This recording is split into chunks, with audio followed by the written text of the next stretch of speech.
Hi everyone, I welcome you all to the second session for week 3 of Project Usari. Today we're going to do problems around the world. So today is going to be a working session. That is to say that we'll be working in today's session by applying the concepts that we've already done the previous day.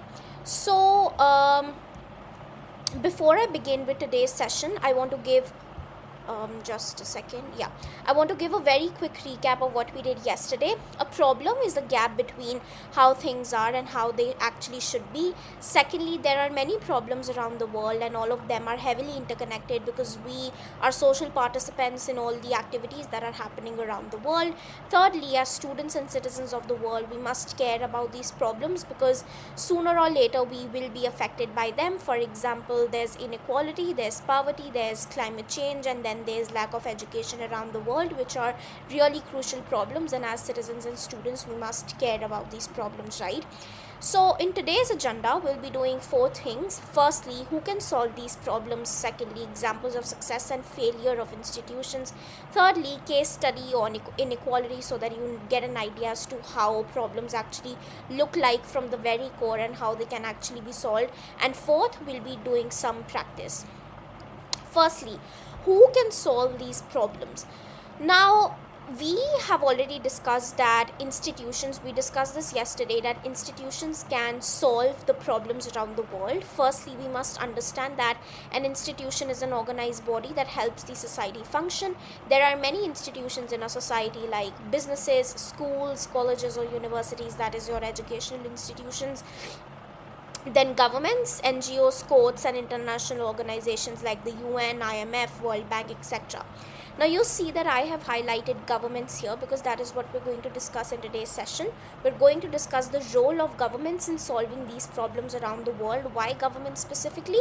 Because this institution is actually very easy to understand than most of the other institutions. I could have discussed businesses or educational institutions, but they are very short and extremely easy to understand, and we'll be tackling them in further slides. But today we're going to do governments because these are really important, because government as an institution is just really important for you to understand and solve the problems that are around you. Now we'll start with some positive sides to what governments can do. I'll be explaining these problems really quickly in a gist because these are really easy and you might have already heard about them. So firstly, governments solve problems at scale. That is to say that governments can help a lot of people all at once, because one policy may affect millions of citizens. Can affect millions of citizens. For example, a very famous example from the Indian government is the midday meal scheme, where the government gives proper nutritional food to uh, students of government schools who are often unable to find such food at their place. So government is here solving the problem of lack of nutritional food for the students of these government schools, right? Secondly, government helps provide public goods. That is to say that public goods such as I've mentioned here, roads, schools, hospitals, police, bridges, etc., are extremely expensive to make, right? And these public goods are used by the public in general. It is used by the people around us. So it is very expensive for private owners to actually build these public goods. Hence, it is very important that government takes upon this duty of building these goods so that all the citizens can take maximum benefit from it. Thirdly, create and enforce laws. Laws are like rules or guidelines that protect every citizen, so that if anything that goes bad can be solved with the means of these laws. Fourth, redistribute resources. This is something that you must understand, because redistribution means you have something and you are redistributing it amongst other people or amongst other parts of the society, so that everyone gets equal share in everything. Now, as we all know that government takes taxes from us, right? Now the thing with these taxes is that it is an income for the government, and when the government takes these taxes from us, the common people, it uses it to create basic needs for the general public around you. For example, you might have heard about GST, right? Now a part of GST goes to the state government and a part of GST goes to the central government. That is to say that these that that the tax that goes to the state government and the tax that goes to the central government are the incomes for the state and the central government respectively, because of which they can use that income to help the people within their vicinity. Lastly, respond to emergencies. Governments coordinate responses during disasters or pandemics and crises, because of which a lot of problems can be solved easily. Now, here are some case studies on the good sides, on the good things that the government has done with its intervention, and I think it's really important for you to understand. I'll give a really quick gist. So South Korea's industrial policy. So South Korea was considered to be even poorer than some African nations long time ago. So the government introduced an economic policy, and economic policy is something related to the money of the country, to fund the industries and allow its industries to come and allow other industries to come into the country, so that the country itself gets huge benefits from the production of whatever those industries do. Because of this, a lot of employment is generated, a lot of new resources are generated, because of which a lot of people are being helped, a lot of homes are being fed, and in general it becomes a really booming economy. Secondly, the UK's National Health Service.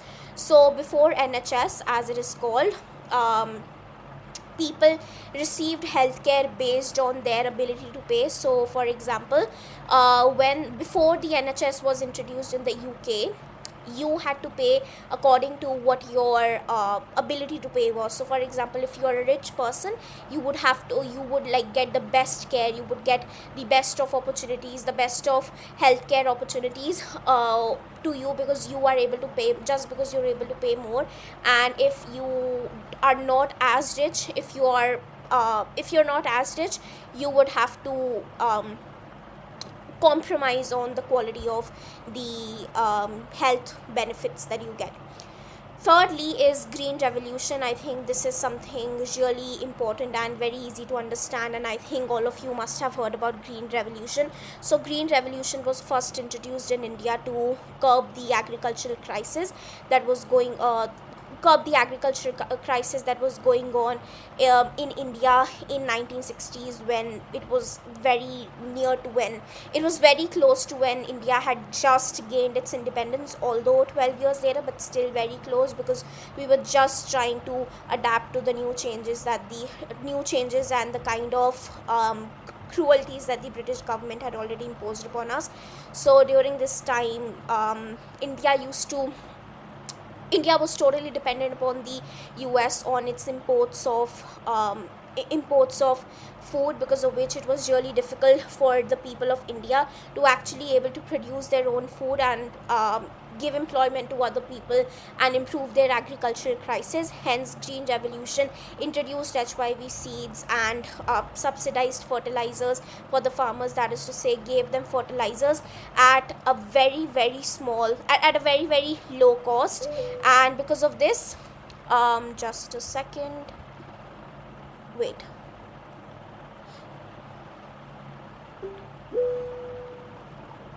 Yeah. Hi Abir. So we were just discussing some case studies related to the good sides of what governments can do in helping us solve the problems around the world.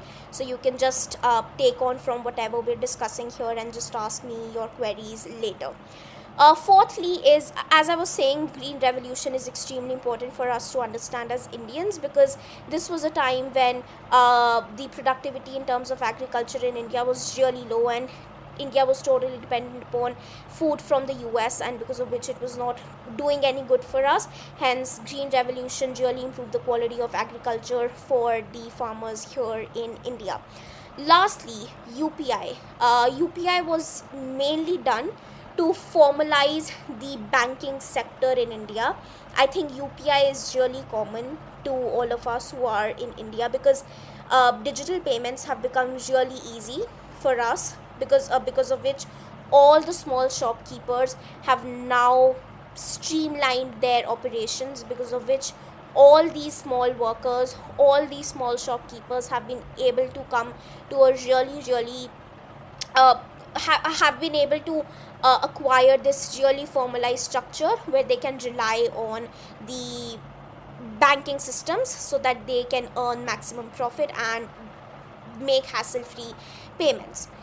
Now that we've already discussed the positive side to governments in solving the problems, let's now discuss the negative side to how governments may not be able to solve problems. Firstly, corruption.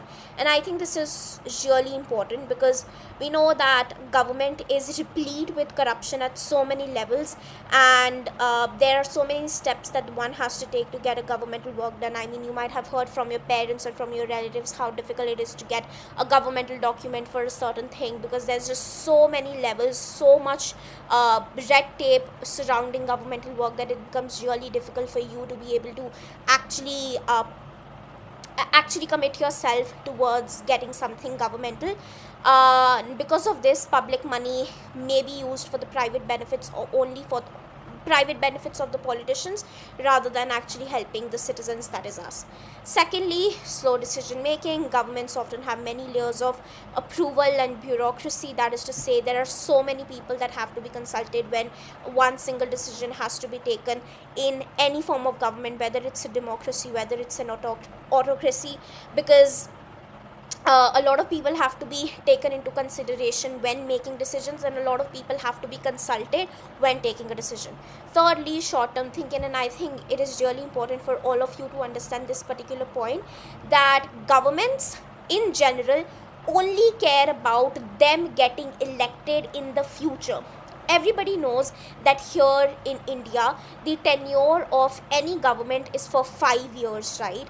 So the present government in your state or your country is only going to care about the next 5 years. They may make tall claims about, oh, we will do this in the next 10 years, this in the next 20 years, but the underlying issue is that it will always and always point towards something that is short term, something that is really short sighted, because of which the leaders do not really think about the people when they're making such decisions. And that is the biggest problem with governments. Fourth, abuse of power. Governments sometimes restrict freedom or treat groups unfairly. I think this is something really common, because governments generally, not always, but they generally tend to not care about the minorities, or they generally try to discriminate the minority groups, discriminate the groups that are very vulnerable to a lot of different problems. And I think that is something really bad, because governments are supposed to use their power to the best of its ability so that maximum people can be helped, right? Lastly, policy mistakes. Good intentions do not always produce good outcomes. Okay, so I just want to ask all of you, take a small pause here. Does anybody know about the demonetization that happened in India? Anyone? Demonetization in 2016. I think you might be really young back then, but does anybody have an idea of what demonetization was?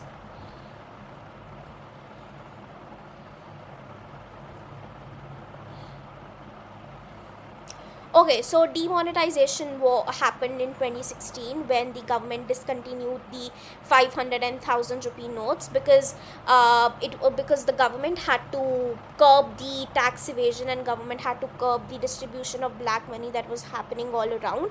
Now the government did it for all the best reasons that you could think of. However, it led to a lot of problems, because the then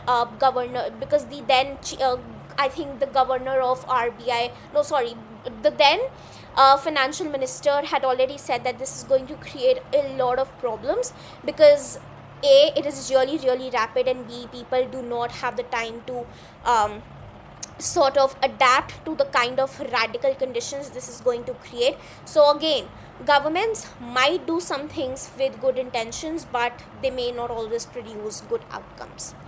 Now again, here are some case studies. Like I showed you the case studies for what are the positive sides to how governments can solve a problem. I've already explained demonetization. I don't really think I should spend more time in explaining you these policies. I think a simple Google search would really help you understand these case studies in a much better way, and I think you should do that because it is going to help you in the long run. Also, please get into a habit of finding as many examples and reading about as many examples as you can after every session ends, because it is only going to help you in the long run, only going to make you aware about the future, only going to make you aware about the kind of things that are going around you in general. Just a second.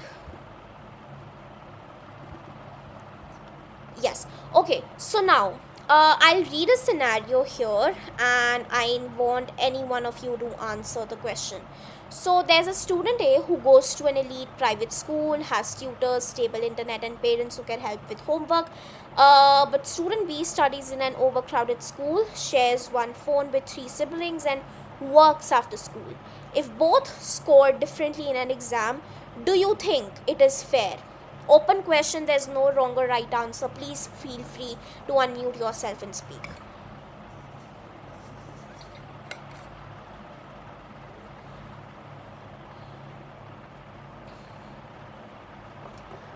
Please speak up. You're doing no good by keeping yourself mute, even if you don't know anything. Yes, ask me, you can speak. And Abir, you can speak later. I don't think it's fair because student A has a lot of like resources to study, and while student B or like only has to study in a school first and also have to work after school. So he or she has a lot of responsibilities to cover, and but while student A can only focus on studying. So even if both score differently in an exam, I don't think it's fair at all. All right. Abir.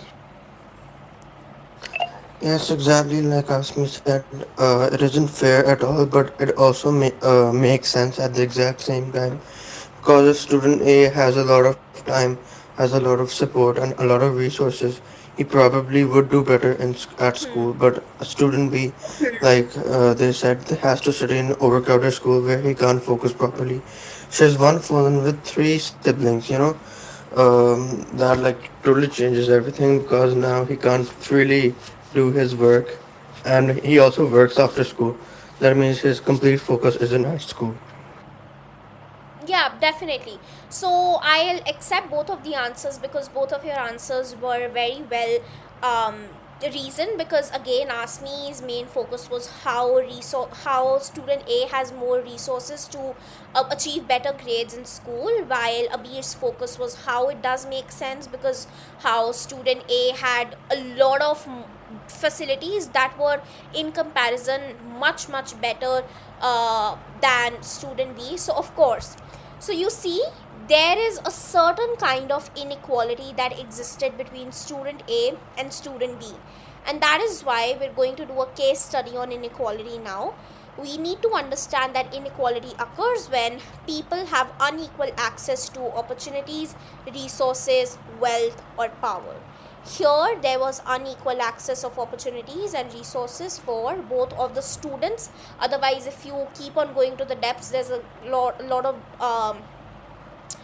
there's a lot of inequalities that can come, but on the face, opportunities and resources. Okay, now this is like an exercise that I wanted to do with all of you. Just a second. Yes, I don't think my screen is visible. Just give me a second. Entire screen share. Yes, my screen should be. Oh, is it not visible?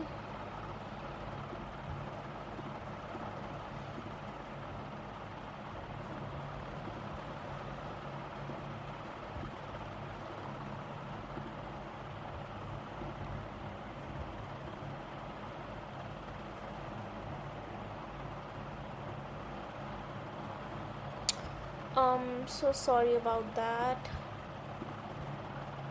Just wait for a second.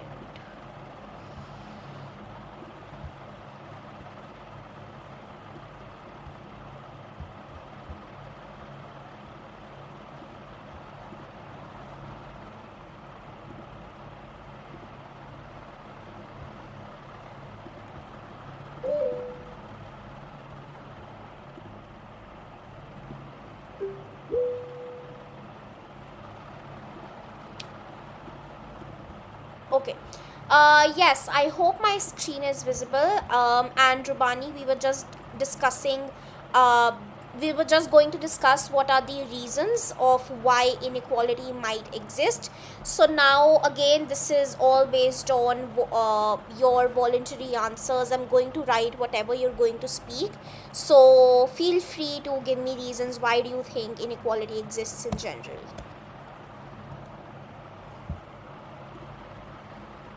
Anyone can raise their hands. Again, there's literally no wrong or right answers. I'll be discussing each one of these answers later.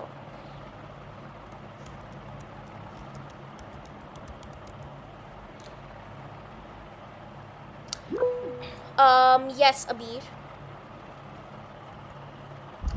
Because of the difference in power, economic state of the people, and relations with the higher ups. Some those people who have more money, who have more resources, and who have more connections, they can do better in this society. But those people who are poor, who don't have such high-paying jobs, they can't do as well as those people who have big jobs and who are richer. All right. Anyone else?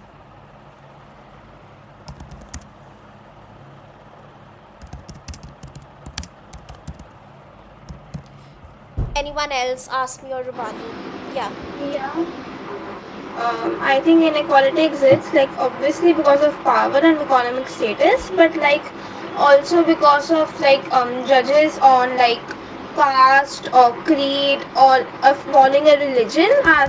As an example, like the cases Indians are facing right now in the world is that people don't like Indians at all. The at least the lower ups, because the higher, because we Indians have been raised to be like do hard work and all, and the higher ups like that in the world, but the lower ups, like such as common people like us and employees, they don't like it because we steal our jobs even though we follow our own religion. And sometimes I think because of that, people think that we may be poor or desperate just to get something we want. Okay. Rubani.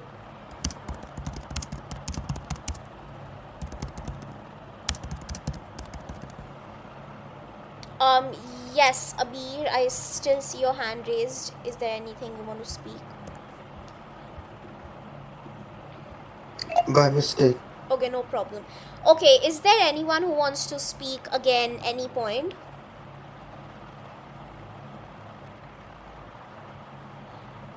Okay, I don't see any points here. Alright, so yes, I really liked both of your answers and I'll definitely like to discuss it one by one. I'll just write here. Yeah. Okay, so let's first discuss Abir's answer. So Abir's answer was really focused upon how there's difference in power and economic status of the people, because people who have higher relations with the authorities or higher relations with the people who are richer are likely to get better resources because they have better connections and are likely to climb the social ladder in a much better way. So the kind of inequality that Abir might be saying is that there are differences in the wealth and incomes of the people, because of which a lot of people might get different treatments. Because again, I think this is really evident in the real life as well.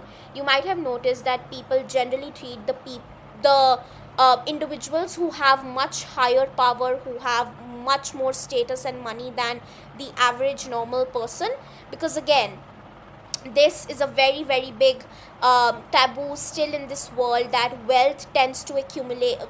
There's still a big taboo in the world that wealth is something that is considered really apex by everybody. And the thing is that some families might own the richest assets, some families might own a lot of businesses, a lot of property, and others may just struggle to meet their basic needs. Because the thing is that wealth again tends to accumulate over generations. You cannot really get rich in just uh, it, like overnight, right? And again, these differences still exist because there's a lot of taboo and a lot of uh, differences in mindsets of the people as well. And then Asmi said that there's still a lot of difference in the caste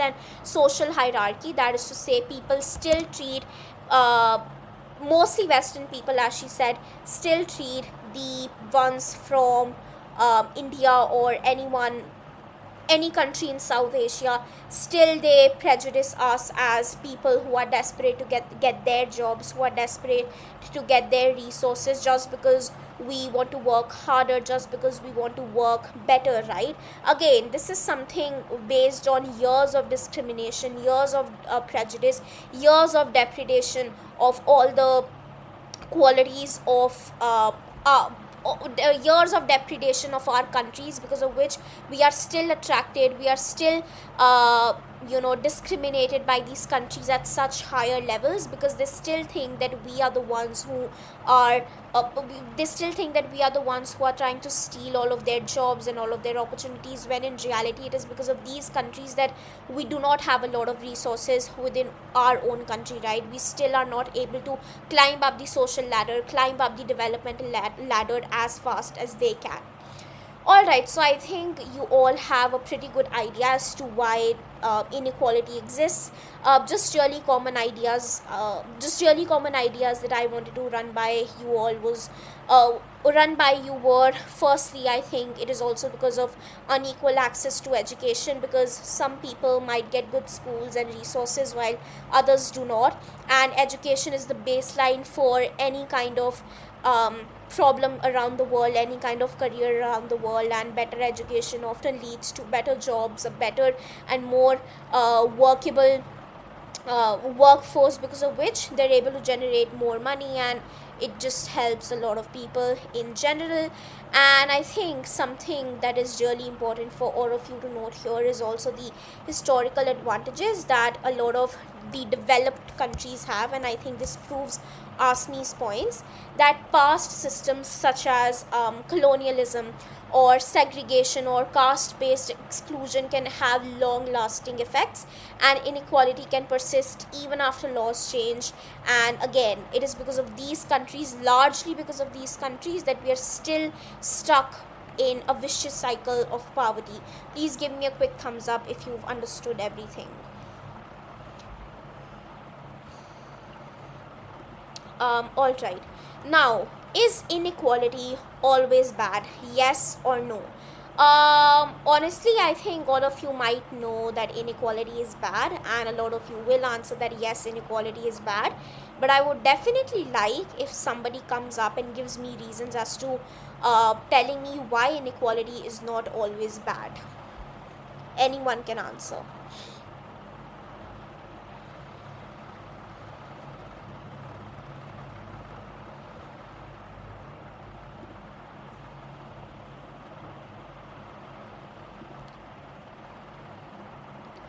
Does anybody want to answer?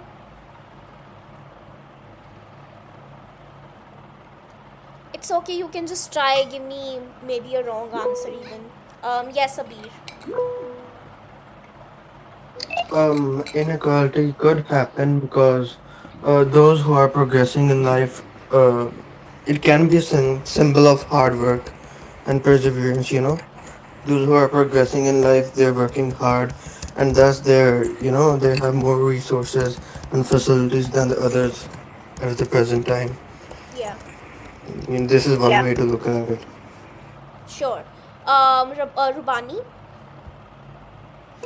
Inequality might not be bad for some reasons, as there can also be bad people, and Mm-hmm. so inequality has to be used in that reasons. Mm-hmm. Okay. That's it.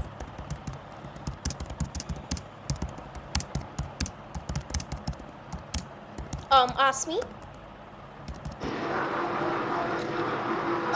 Like differences in like rewards can, like money or opportunities can motivate people to study or invent or work hard, so that they can, so they take risks. Like for example, an entrepreneur may like spend the years building a company, partly because success could bring higher rewards and bring better opportunities than what he has right now, and because he has nothing to lose.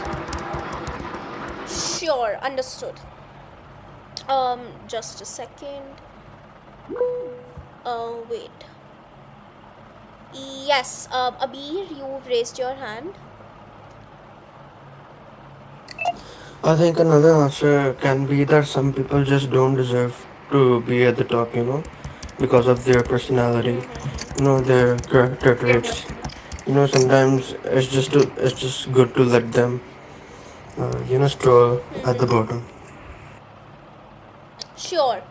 So, yes, I am thoroughly impressed by all of your answers. So, yes, definitely all of the answers that you've given definitely make a lot of sense. For example, the first answer that we got from Abir was that inequality can act as a symbol of hard work, because then people who have more resources can means that they have worked harder, means they, even if they had more facilities, they still use those facilities to the best of their ability, so that they can climb up the social ladder, so that they can become better people in future, right? So that is something that has to be kept in mind, because inequality, it creates, because inequality, it acts as a reward for other people, acts as a reward for the people who have already worked hard, and now they are at a stage of their life where they actually deserve to be celebrated, maybe through more salary, maybe through more facilities, more resources, etc.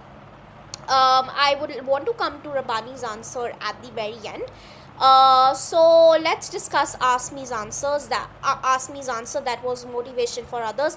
So yes, this is again very true, because again it's like very true, because there's definitely a big possibility that when you see someone who's working harder than yourself, you might get motivated them in terms of quality, in terms of the kind of quality and the kind of impact that they're making, right? For example, this example might not be related, but it's very relevant for you to be able to sort of understand what I mean here, right? So if there's, say, a business, there are two businesses, right? And business A is using bad products to make their final product, and while business B is still using good products to make their final product, again, business B is likely to have more growth, more profits, just because they're making just because they're using the best of quality to upgrade their business and to maximize their profits, right? So business A might get motivated, might get a sense to treat their customers better, to treat their business better, etc. And Abir again said that some people just do not deserve to be at the top, because again, they might not have the kind of ability, the kind of brain, the kind of responsibility that is actually required to complete a certain kind of role. I think the second and sorry yeah, the second and fourth answers are quite similar, because Rubani and Abid both said that some people might not be as deserving to be on the top as they think. So inequality is good for them to some extent. While this might be true, at the same time, we must understand that even if you are bad, even if you're not doing the best you can for yourself, the best you can you're not doing the best for others, it is still very very important that everybody gets a level playing field, so that people are actually like able to motivate themselves and reach to the very top, right? Now I think this was again a pretty easy exercise for you to understand how inequality can not always be bad. I won't be discussing the yes because I think the answers would be pretty obvious. I hope it's fine with everybody. Just give me a quick thumbs up. Okay, perfect. Now, the next slide is one of my favorite slides for today. So, now we're going to discuss a debate motion topic. For all those of you who did not get a chance to watch who did not get a chance to like attend the session on debating, please after this session ends, please just go and watch the YouTube video on Project Usari's channel, because it is obviously going to be helpful in the upcoming sessions, because we're going to do a debate practice in every session. Now, today's topic, this is a very very famous topic that usually comes up in national and international tournaments a lot. So I've taken this topic. Now the motion is, this house believes that the government should take more taxes from the rich. I need you all to take it's 14, right? Just take 2 minutes to think of the yes answers and the no answers, and then after like 2 minutes I'll just unmute myself and ask you whatever your answers are. Does anybody have any query in what the topic means? I can clarify for them. Just yeah. So do we have to prepare like points from both yes or no, or only one side? Yeah, sure, you can prepare points for both the sides, even single side, but like I would definitely prefer for you, all of you, to prepare for both the sides. Again, it's really up to you, whatever you want to do. Otherwise, is the topic easy to understand? Does anybody have any query? Just give me a thumbs up if everything is clear.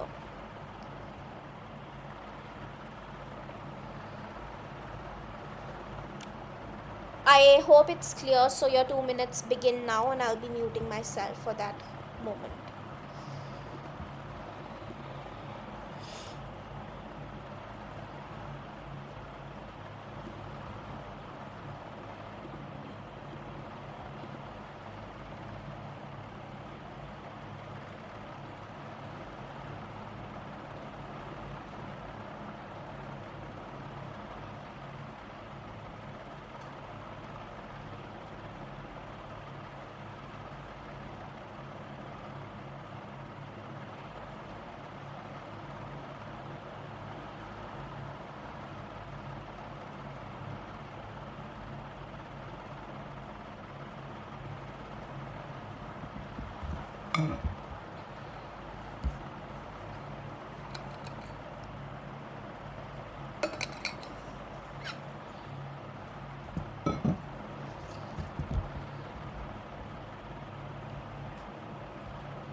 Okay, so 2 minutes have ended. Can anybody like unmute their mics and just start speaking? I mean, just give me pointers. Don't even like explain. Give me just pointers. Who's raised? Yes, ask me. Well, I think yes, the government should take more taxes from the riches. It's because it can reduce inequality. The rich people can contribute more money without affecting their quality of life as much, and that money can even go to public transports or funds, even helping poor people and the rich people. And can I say one no point? Yeah. So maybe the government shouldn't take more taxes from the rich people, because some people believe that it's not the problem of money but the problem of how the government is spending it, because sometimes the money may be less because there is poor spending from the government's side. Okay. Yes. Does anybody want to speak anything else? Abir, I saw you raise your hand. Could you speak?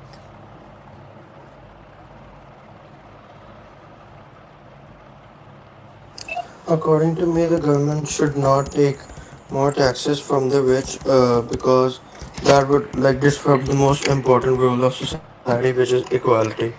Even though there are different people at different stages, at different economic, status, they have different economic status.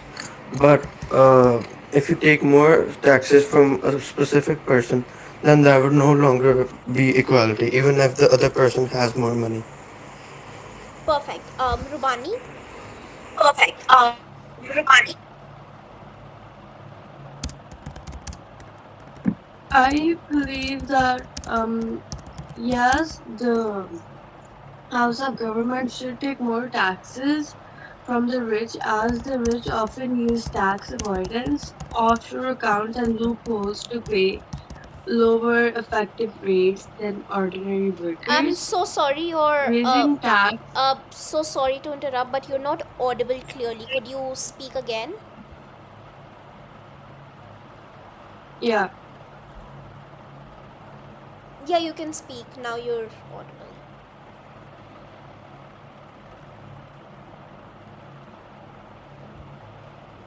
Okay, am I audible now? Yeah, you are. Okay. I believe that the rich, the government should take actually more taxes from the rich, as the rich often use tax avoidance, offshore accounts, and loopholes to pay lower effective rates than ordinary workers. And so raising taxes and closing these loopholes can make the system more stable and all. Mm-hmm. All right. Does anybody else wants to? And Yeah, may I say something about the no side? yeah, sure. If you want to speak. If taxes are too high, the rich and the successful businesses may move to countries with lower taxes. That means less investment, fewer jobs, and ultimately less tax revenue for everyone. Mm-hmm. Um. Yes, Abir. That's This one I have an answer for yes side. If the government wants to generate more money, in order to fulfill public, public projects, they can take more money from the rich because the poor won't provide as much money as the rich. Mm-hmm. All right. Is there anything else that anybody wants to speak? I guess not. Okay, so I'm really happy with the kind of answers that you all gave for both of these sides, and I'm definitely, again, all of these points are really valid, and I don't want to explain them again, because again, you've already explained them really well. Just some additional points that I wanted to um, sort of add. So, as we know that wealth often depends upon the kind of public systems in which that wealth is being distributed. So businesses so businesses that are rich benefit from roads and all these public goods, etc. So if the government is directly taxing the rich, it is actually also going to help the rich businesses. It is actually going to help those rich institutions, because at the end of the day, these rich taxpayers are mostly from these rich businesses, these rich political parties, these rich authorities that have all the power in the world to change anything that they actually want, right? And all of the public goods that are being made by the government are inadvertently going to help them in the future anyways. So even if they are like going to give some part of their wealth towards the contribution of the public goods, it is really not going to it is really not going to affect them in any way, because it is just going to help them further. So we can write that wealth often depends upon the public system from which these rich businesses actually can benefit from.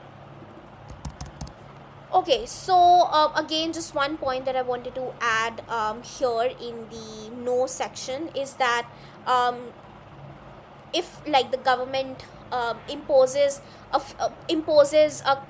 compulsion on the rich paying more taxes, it is likely to reduce the incentive to work and invest better, because the thing is that these rich people, again as I said, already have a lot of resources, they already have a lot of capital at their hand, because of which they are much more likely to invest in areas that are really affluent, that are really under resourced.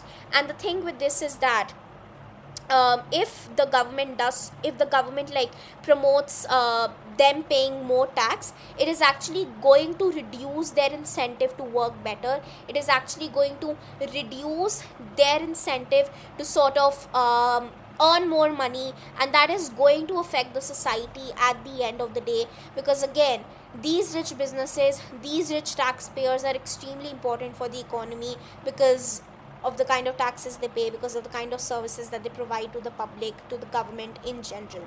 I hope this slide is clear. We've had a pretty good discussion here. Just give me a quick thumbs up.